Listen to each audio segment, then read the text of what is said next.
Hello, my sisters and brothers out there in the world. Today I am going to narrate inspired talks by Swami Vivekananda.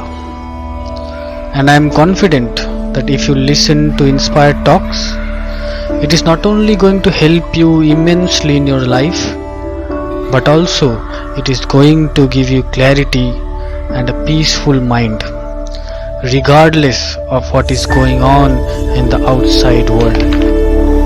By narrating this life-changing book to all of you, I too shall learn at the same time as you. So without further ado, let me start with inspired talks.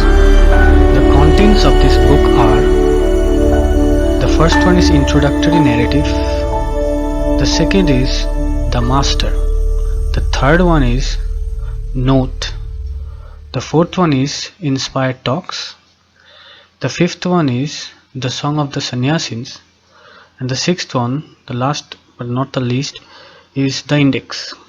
It consists of total 216 pages. Introductory narrative. In the summer of 1893, there landed in Vancouver a young Hindu sannyasin.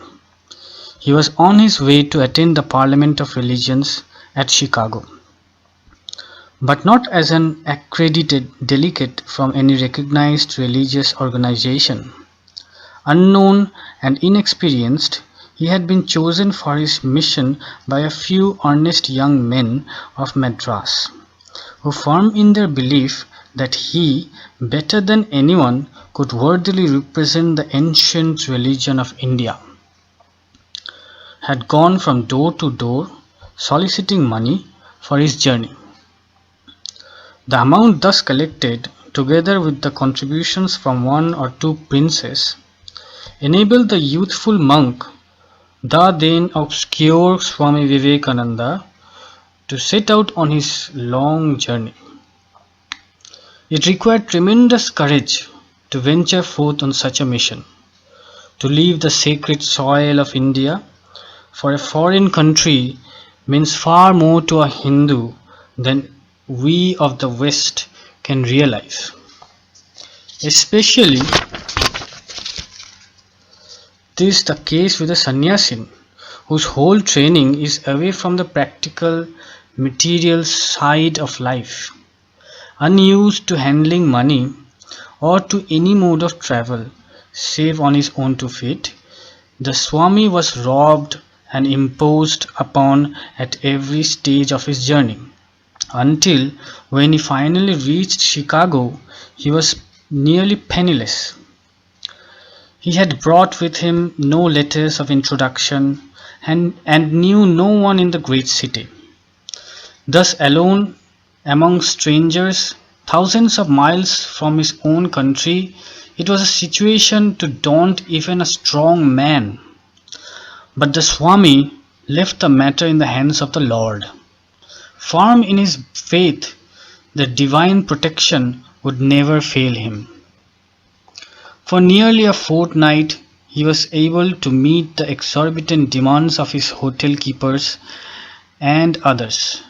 Then the small sum still in his possession was reduced to such meager proportions that he realized that if he did not wish to die of starvation in the street, he must at once seek a place where the cost of living would be less. It was very hard for him to abandon the task which he had so bravely undertaken.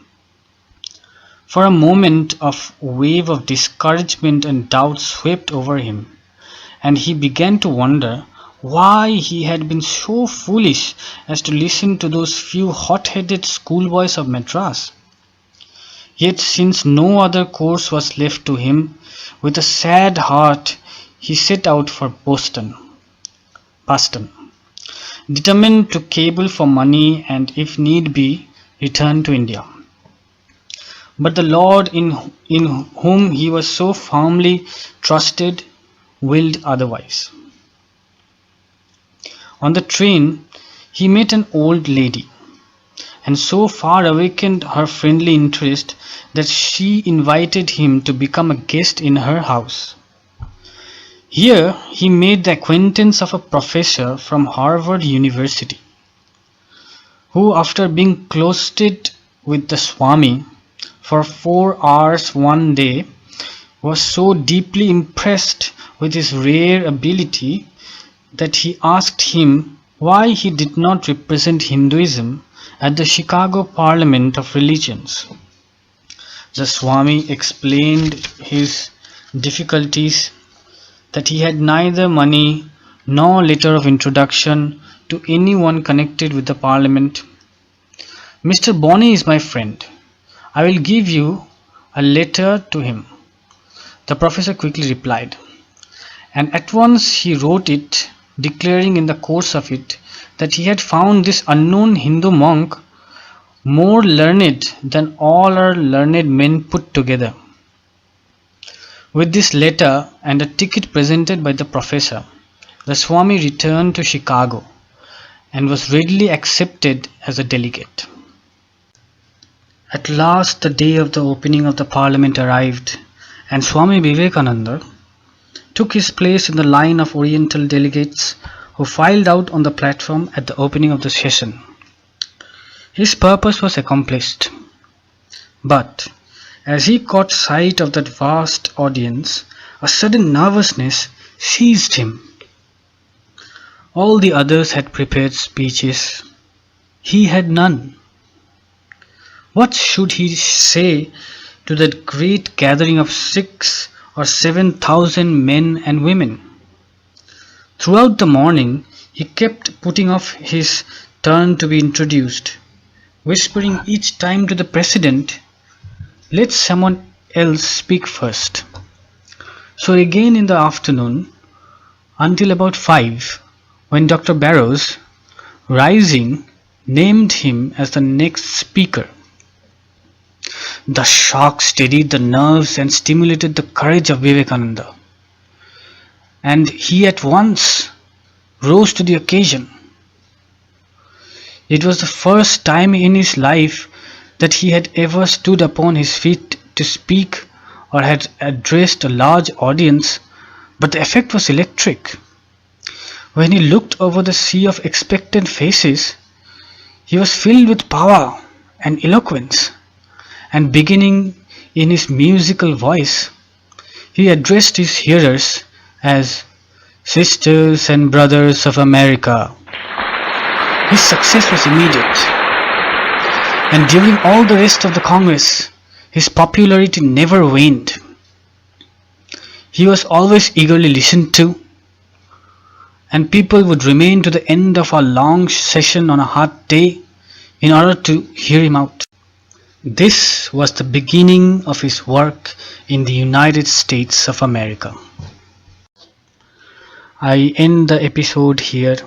In the next episode, I shall pick up where I left off, with the hope that you too shall stay with me and accompany me with this wondrous book by this great master. I shall see you all in the next episode. Till then, take care everyone.